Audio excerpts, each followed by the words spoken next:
Shalom, bonjour, bienvenue sur cette première sur ma chaîne secondaire Alan Rich, Marche du Chrétien. Pour ceux qui sont confus, depuis le 30 juin 2023, j'ai créé sur YouTube ma seconde chaîne sur YouTube, Alan Rich, Marche du Chrétien, qui est destinée aux chrétiens qui veulent être consacrés des enseignements, des choses diverses concernant l'avancement et l'approfondissement de la relation du Seigneur.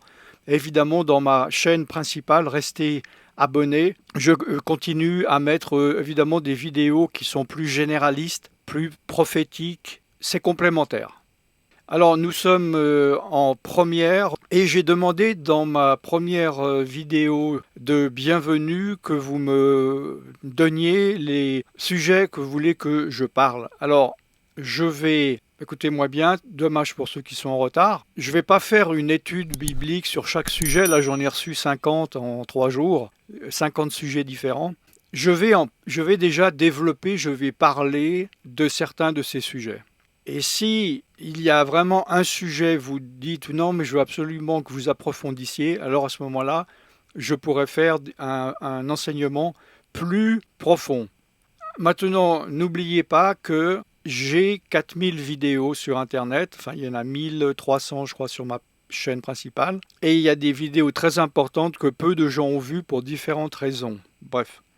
Donc, ce que je veux dire par là, c'est qu'il y a des sujets que je sais que j'ai traités, que vous ne savez pas, et c'est très difficile de mettre les liens entre les deux. Alors, je vais prendre ces sujets de manière chronologique, c'est-à-dire les premières personnes qui sont arrivées sont les premiers servis. Dernière annonce, je vous rappelle que dans le chat, pas de nom, pas de site, pas de référence, connaissez-vous telle personne, ou bien allez sur ce site, etc. Ne pas de vous envoyer sur votre chaîne, vous faire votre propre pub, c'est du spam et YouTube maintenant n'aime pas du tout ça. Ne parlez pas d'autres sujets, ne parlez pas entre vous s'il vous plaît, dire ah bon, qu'est-ce que tu penses de cela? Allez faire ça ailleurs, ici nous parlons d'un sujet, il ne faut pas mettre la confusion. Et j'en profite pour dire que j'aurai besoin d'un ou plusieurs modérateurs. Des modérateurs sérieux. Sérieux, ça veut dire pas quelqu'un qui est de bonne volonté et puis qui est inconstant ou sur lequel je ne peux pas compter, mais quelqu'un, chaque fois qu'il y aura une première ou encore mieux un live, eh bien qu'il puisse modérer, m'aider parce que je ne peux pas tout faire en même temps. Alors la première personne qui a laissé sa première demande sur la première vidéo de la chaîne Alan Rich, Marche du Chrétien, il dit de parler sur le sujet de lutter contre la tentation. Alors déjà la tentation, est-ce un péché? Oui et non. J'en ai largement déjà parlé. Non dans le sens que, il est dit, lorsque nous sommes tentés, c'est par notre propre nature et notre chair est corrompue, est faible, et si nous marchons par la chair, nous allons être attirés par les désirs de la chair. Alors nous avons tous des faiblesses différentes, des tentations différentes, selon beaucoup de critères. Il y en a un, ça va être pas pouvoir maîtriser, être tenté de voler, de manipuler. Un autre, ça va être la colère. L'autre, ça va être la sexualité. L'autre, ça va être une perversion quelconque. Voilà, enfin, vous connaissez vous-même vos faiblesses. Et nous sommes toujours tentés par nos faiblesses et le diable nous tente toujours par nos faiblesses. Yeshua, Jésus, a été tenté par le diable. C'est par cela que nous savons que, premièrement, que ce n'est pas une tentation, puisque nous savons que Yeshua, Jésus, n'a jamais péché. Et il était tenté sur ses faiblesses. Après 40 jours sans manger, oui, il est venu lui proposer du pain, pas un massage des pieds. D'accord? Donc c'est sur des besoins de la chair ou des faiblesses.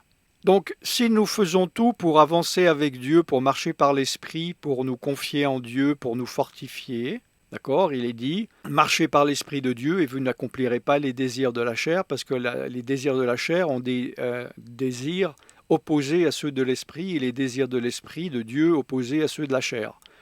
Donc, ce n'est pas une question de lutter contre la tentation, c'est de ne pas marcher par la chair, parce que nous serons tentés, nous aurons la tentation et par la chair, On peut lutter tant qu'on veut, on n'y arrivera pas. On va essayer, on va se sacrifier, on va faire des sacrifices, on va tenir un jour, 10 jours, 10 mois, on va être content et un jour on va tomber et on va être déçu également de soi-même et on va avoir de gros problèmes. Hein, Paul a dit, de toute façon, vous n'avez pas lutté jusqu'au sang. Vous regardez les femmes, vous regardez les hommes, vous regardez les enfants. Ne vous arrachez pas les yeux. Marchez par l'esprit afin de ne pas accomplir les désirs de cette chair. Maintenant, c'est un combat. Alors j'ai dit que cela n'était pas notre faute, ce n'était pas un péché, d'un côté. De l'autre, oui. C'est-à-dire que si nous ne faisons pas attention, nous connaissons nos faiblesses. Nous savons à quoi nous sommes tentés. Alors imaginons, j'ai une maladie, je n'ai pas le droit de manger de sucre, et comme par hasard, ce que je préfère de manger, c'est des friandises, des pâtisseries. Qu'est-ce que je dois faire? Et donc là, vous pouvez faire l'analogie avec votre propre péché, ou votre propre faiblesse, propre tentation. Je vais m'éloigner déjà au niveau des pensées, au niveau de mes yeux, au niveau de la discussion de pâtisserie. Je ne vais pas regarder des films sur la pâtisserie, je ne vais pas parler avec des pâtissiers, et encore moins, je ne vais pas rentrer et m'installer dans une pâtisserie, boire un café et sentir toutes ces odeurs et voir toutes ces choses. Pourquoi? Parce qu'à un moment donné, je ne vais pas pouvoir résister. Je vais être tenté, je vais pas pouvoir combattre. Donc, c'est comme si je fais ça, je joue avec moi-même en disant j'ai envie de pécher mais je peux pas. Alors je vais me mettre dans une situation où j'aurai pas le choix, comme ça sera pas de ma faute. Non, c'est vous qui avez pris la décision d'aller dans cette pâtisserie.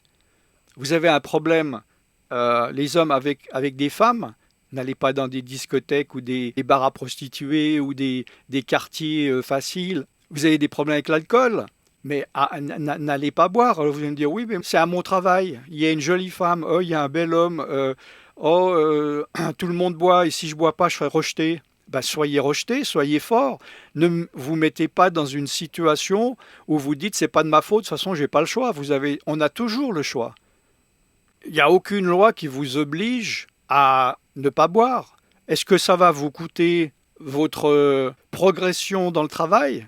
C'est un prix à payer. Parce que si vous sacrifiez cela pour vous dire « Ah non, mais quand j'aurai une meilleure place, j'aurai plus d'argent, je pourrai plus donner aux pauvres », non, c'est là, vous vous manipulez, vous vous mentez à vous-même.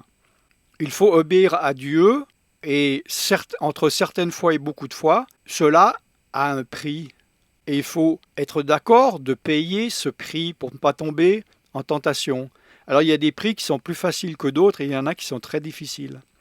Je vais vous donner un exemple parmi d'autres où j'ai obéi, mais je pourrais vous donner pour ça 1000 autres exemples où je n'ai pas obéi.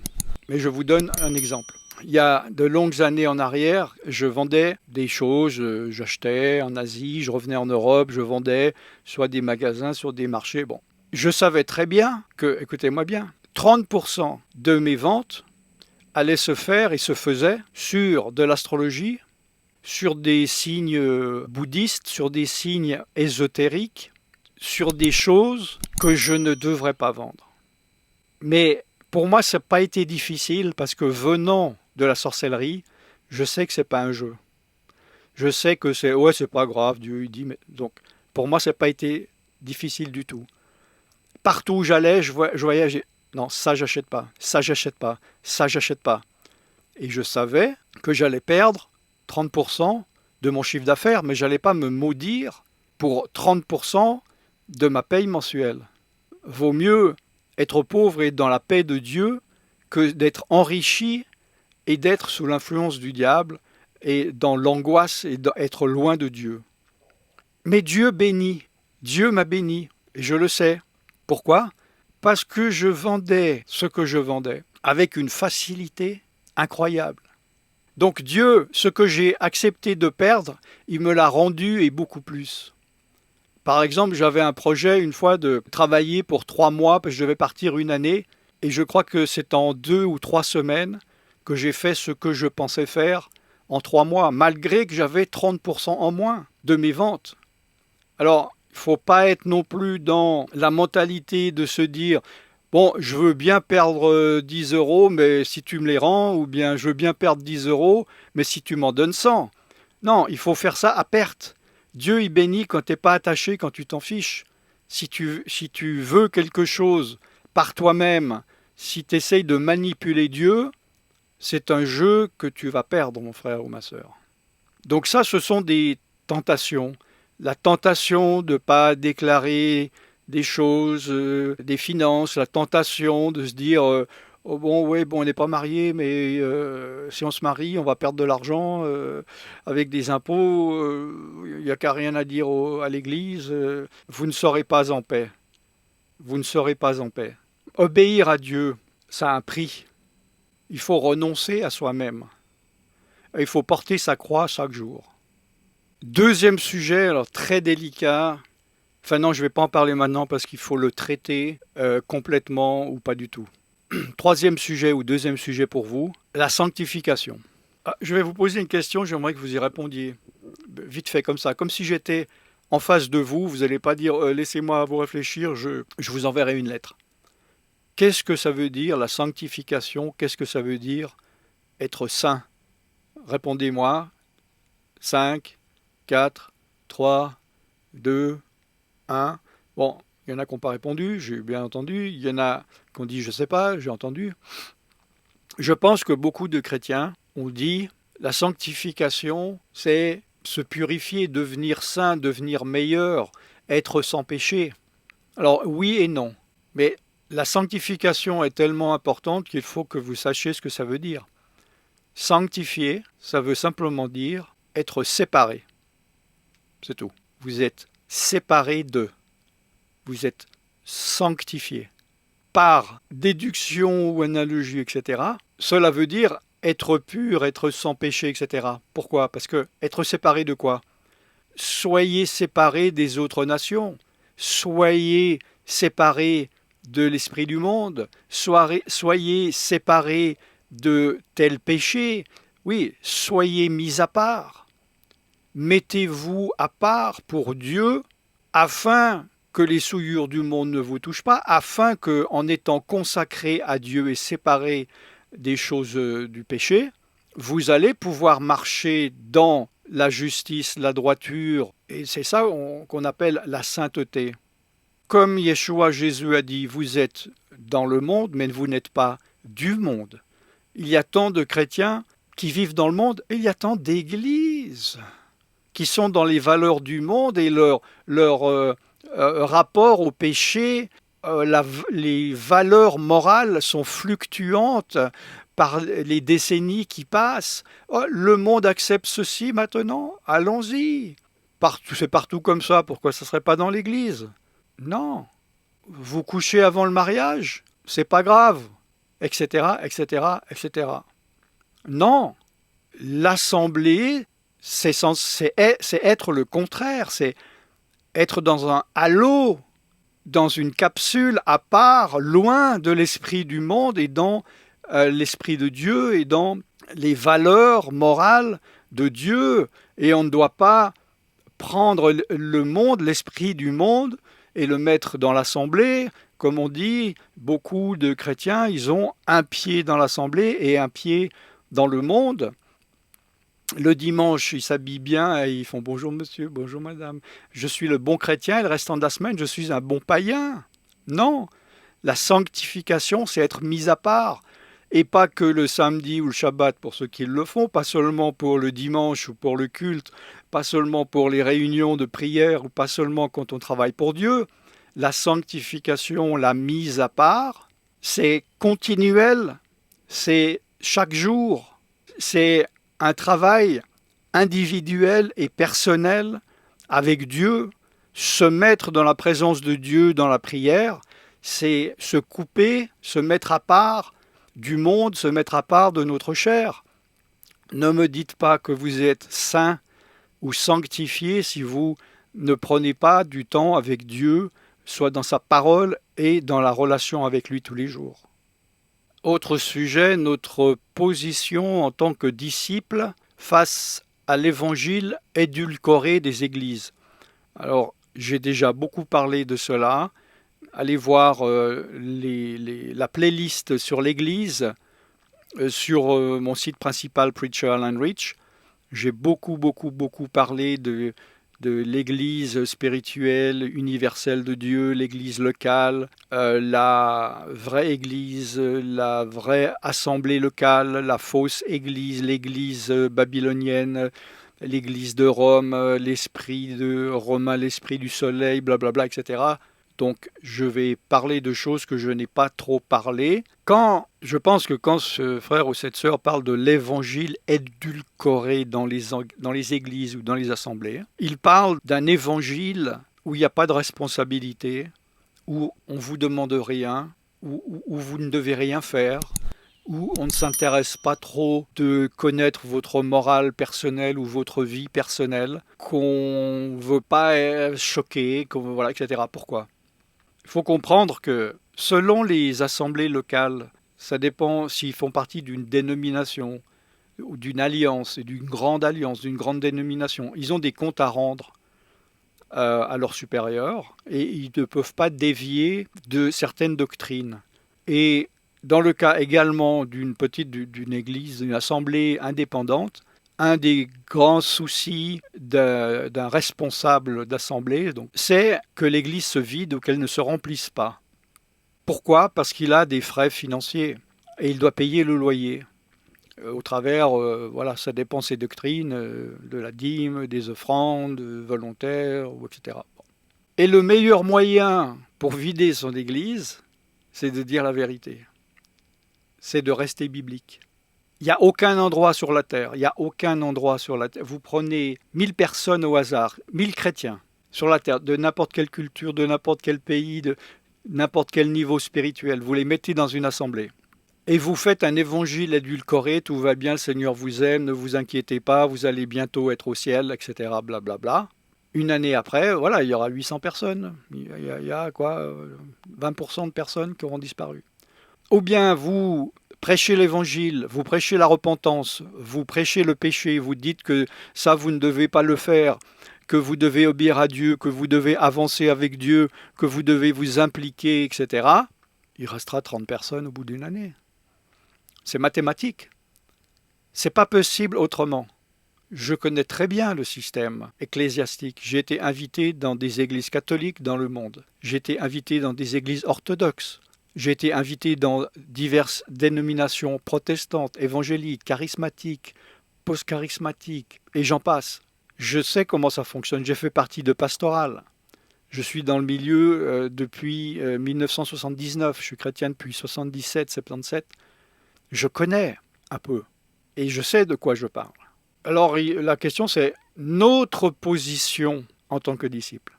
On se trouve devant un autre sujet, c'est est-ce que je dois partir de cette église ou de cette assemblée imparfaite? Alors, premièrement, bon, c'est pas le sujet, mais il n'y a pas d'église parfaite. Deuxièmement, demandez à Dieu ce qu'il en pense. Et faites la volonté de Dieu. Et ne prenez pas de décision hâtive de vous dire « Oh, ici, c'est pas assez bien pour moi, je pars. » Et ensuite, vous êtes tout seul chez vous.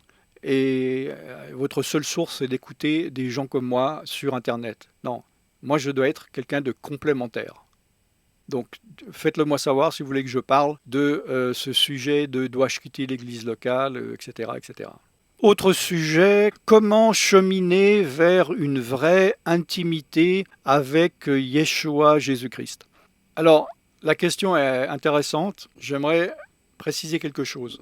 Parce que j'ai réalisé que c'est vrai que c'est une confusion, la Trinité ou la Triunité. Il y a le Père, il y a le Fils, il y a le Saint-Esprit. Ils sont trois, mais ils ne sont pas trois. Ils sont un, mais ils ne sont pas un. Ils sont égaux, mais ils ne sont pas... Bon. Jésus est Dieu, mais il parle à Dieu. Bon, alors... Oui, je ferai une vidéo sur la Trinité. J'ai déjà parlé sur la playlist pour débutants, pour débutants, un sujet de la Trinité, mais c'est toujours intéressant de voir que certains sujets, on n'arrête pas de me les demander. Et je dis que je les ai déjà faits, j'envoie les personnes et ils ne vont pas voir. Donc je ne comprends pas bien le principe. Pourquoi je dis ça? Parce qu'il dit pour cheminer vers une vraie intimité avec Yeshua ou Jésus-Christ. Je ferai un enseignement si cela vous intéresse par rapport à doit-on s'adresser à dire Dieu je viens devant toi, Père je viens devant toi au nom de Yeshua, ou Dieu je viens devant toi au nom de Jésus, ou bien directement Jésus je viens à toi, demande au Père. Mais je comprends sa question. Comment cheminer vers une vraie intimité avec Yeshua, Jésus ou Dieu, bon, peu importe le vocabulaire que vous avez. C'est simple parce qu'il y a une analogie que vous pouvez vous référer. C'est comme l'intimité avec votre femme ou avec votre mari. Ou une intimité avec... alors il y a différents types d'intimité, mais on peut avoir, on dit un ami intime qui connaît des choses qu'un autre ne connaît pas. Ça peut être... non, parce qu'après il y en a qui vont mal comprendre. Donc, comment vous construisez l'intimité avec votre mari, votre femme, votre famille ou qui que ce soit que vous soyez proche? Déjà, premièrement, c'est passer du temps. Oui, il y a une expression du monde qui est juste loin des yeux, loin du cœur. On finit par oublier. Et la personne commence à vivre de son côté des expériences et vous d'autres et vous vous différenciez. Et on dit un couple, plus il est ensemble, il est tellement imbriqué l'un dans l'autre que ensuite il commence à avoir les mêmes mimiques, les mêmes manières de parler, ils se finissent les phrases, etc., etc. Ils deviennent comme un. C'est en passant du temps, en connaissant l'autre. Donc en étant dans la présence et aussi en dialoguant, en parlant. Alors avec Dieu, on dialogue, on communie spirituellement aussi. Vous ne pouvez pas être en intimité avec Dieu sans passer du temps dans la prière devant Dieu. Alors je sais qu'il y en a qui, la prière, c'est simplement « Seigneur, délivre-moi, Seigneur, aujourd'hui, donne-moi enfin de gagner au loto ou enfin d'avoir ma position de travail ou enfin me marier, ou etc. etc. Ou Seigneur, bénis telle personne, bénis telle personne. » C'est bien, mais ça, c'est pas de l'intimité. C'est pas ça la prière d'intimité. C'est rentrer, comment on rentre dans la présence de Dieu? C'est par l'adoration. J'ai déjà parlé longuement, plusieurs fois, sur comment rentrer dans la présence de Dieu, pour adorer Dieu, recouvert du sang de l'agneau, rentrer dans le Saint des Saints, au nom de Yeshua, au nom de Jésus, avec l'adoration. Et on rentre d'abord en communication et ensuite en communion, et Dieu commence à nous parler. Moi j'ai dit, ce n'est pas une étude et j'en ai déjà parlé. Si vous voulez que je développe encore, faites-le moi savoir. Autre sujet... Et je vous rappelle de ne pas laisser dans le chat de noms de sites, des noms de personnes, de vous référer à votre chaîne, de parler d'autres sujets, de répondre vous-même à des questions qu'on me pose à moi.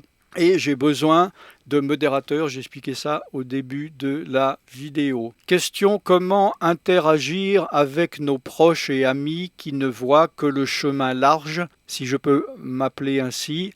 Certains sont à demi ouverts, donc peut-être entre guillemets récupérables, et d'autres malheureusement très fermés. Donc je pense qu'il parle de chrétiens que ce frère ou cette sœur considère comme étant voilà, dans cet évangile édulcoré, qu'ils ne sont pas consacrés, qu'ils n'obéissent pas à Dieu. Alors, qu'ils soient à demi ouverts, que vous les estimiez récupérables, ou fermés et peut-être irrécupérables, je sais que vous n'avez pas dit ça, mais je le dis peut-être qu'il y en a qui pensent ceci. Premièrement, ce n'est pas à nous à juger. Nous, ce que nous devons faire, peu importe le message que vous avez, vous pensez que Dieu vous dit de dire quelque chose à un chrétien parce qu'il a besoin d'entendre. Votre responsabilité, c'est de planter une graine. D'accord ? C'est pas d'étirer l'arbre, de souffler dedans pour faire pousser des fruits ou je ne sais quoi. Faites ce que Dieu vous demande de faire, qui est la plus petite part, et laissez Dieu faire ce qu'il a à faire. Dites ce que vous avez à dire. Pensez simplement que c'est comme une information que vous lui donnez. Maintenant, ce qu'elle va en faire, c'est son problème. Il y a le danger de vouloir charnellement trop vouloir convaincre ou sur un sujet, une doctrine. Oui, c'est comme ça, Jésus revient à tel moment. Ou non, la Trinité, voilà, regarde les versets. Et on finit par saouler les personnes au lieu de les convaincre. Parce qu'on ne peut pas, on ne doit pas convaincre les gens de quelque chose. On doit faire sentir que nous avons une attitude, que nous avons une opinion, qu'on respecte celle de l'autre et on ne dit pas espèce d'abruti, t'as pas la même opinion que moi, donc tu ne sais rien et que j'ai raison et tu as tort. Non. Je donne l'information et ensuite la personne réfléchit et laisser le Saint-Esprit agir. Parce que si vous êtes trop agressif et que en fait vous vous en rendez pas compte, mais vous êtes fermé, si le Saint-Esprit ou quand le Saint-Esprit va travailler en lui, la personne ne va pas oser venir vous voir, vous poser une question. Parce qu'il sait qu'il va recevoir 1000 versets sur la tête ou que vous allez, d'une manière, c'est un combat charnel, vous allez dire « Ah, tu vois, tu avais tort, j'avais raison ». C'est pas votre guerre, c'est celle de Dieu. Laissez-le faire. Faites ce que vous avez à faire. Je ne dis pas non, prier, non. Que agir sans prier, non. Parce que si vous n'êtes pas dans l'esprit de Dieu, vous allez avoir une mauvaise attitude, vous allez dire des choses qu'il ne faut pas dire et vous n'allez pas dire ce qu'il faut dire. L'important, c'est d'être rempli du Saint-Esprit afin d'être comme le Saint-Esprit veut que vous soyez. Parce qu'il se peut que par rapport à cette personne, devant la personne, vous ne devez pas, vous n'avez pas besoin de humainement lui dire « Mais regarde, j'ai raison ». Mais peut-être le Saint-Esprit vous dirait, si vous étiez rempli du Saint-Esprit à ce moment-là, « Tais-toi ». Ah bon, pourquoi? Parce que peut-être la personne a quelque chose à partager. Elle a quelque chose à vous demander. Donc, comment interagir avec des personnes à demi fermées ou demi ouvertes, à demi complètement fermées ou complètement... Bon. Laissez-vous guider par le Saint-Esprit. Et il se peut qu'il y a des personnes, parce que vous avez agi par vous-même et votre chair, vous devez vous repentir, non seulement devant Dieu, mais devant eux. Peut-être retourner. Et ça va apporter plus de fruits en disant, écoute, hier ou la semaine passée, ou ça fait 2 ans que je te saoule, pardonne-moi, j'ai essayé, mais voilà. Et peut-être Dieu va ouvrir une porte à ce moment-là. Peut-être que le fait que ces gens soient fermés, c'est pas parce qu'ils sont fermés et qu'ils sont moins bien que vous, c'est peut-être parce que c'est vous qui les empêchez de venir là où ils doivent être à cause de votre mauvaise attitude. Parce que vous-même, vous n'êtes pas là où vous devriez être ou où éventuellement vous prétendez être. Je vais m'arrêter aujourd'hui pour cette première. Donc réagissez dans les commentaires par rapport à ce que je vous ai dit. Si vous voulez plus de précision, que je développe quelque chose parce que vous n'avez pas compris ou j'ai pas bien parlé ou que je me suis mal exprimé ou je ne sais quoi. Posez-moi d'autres sujets. Là, je fais un peu un test aussi technique et nous ferons des premières plus longues pour ceux que ça intéresse. Et également, nous allons ensuite passer au live, au direct. Et troisième étape, mon but, c'est les conférences audio-vidéo, donc à plusieurs centaines de personnes, et la prière, etc. Je vous en parlerai. Donc, likez la vidéo, commentez-la, abonnez-vous à la chaîne et parlez autour de vous. Je suis serviteur de Dieu Alan Ritchie et je vous bénis dans le nom tout-puissant de Yeshua Jésus. Shalom.